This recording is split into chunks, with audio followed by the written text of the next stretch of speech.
को समझने की कोशिश करते हैं। यहां पर आया है हेमलॉक ट्री और क्रो। क्रो कयामत की निशानी होती है।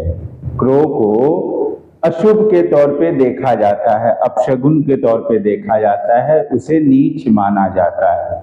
ऐसे ही हेमलॉक ट्री भी विषैला ट्री है, जहरीला होता है, धतूरे की तरह नशीला होता है, तो इसे भी लोग अच्छा नहीं बुरा समझते हैं, अपशगुन या अशुभ के तौर पे जानते हैं। लेकिन इस पोयम में इन दो ऐसी चीजें जिन्हें अपशगुन माना जाता है, उसने पोएट के मूड को बदल दिया, उस पोएट के मूड को बदल दिया जो सुबह से दुखी था, परेशान था, उदास था। लेकिन जो कुछ भी इन दोनों की वजह से हुआ, उससे उसका मूड बदल गया और बाकी का दिन उसका दुखी रहने में, पछताने में नहीं गुजरने की बजाय खुशी खुशी बीता और दुखी रहने से वो बच गया बाकी के दिन के हिस्से में।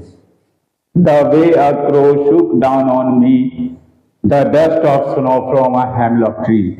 इस तरह से किसी कौवे ने मुझ पर बर्फ के कण हेमलॉक ट्री से गिराए। Has given my heart a change of mood, जिसने मेरे दिल में कुछ इस तरह से असर किया कि उसने मेरे मिजाज को बदल दिया।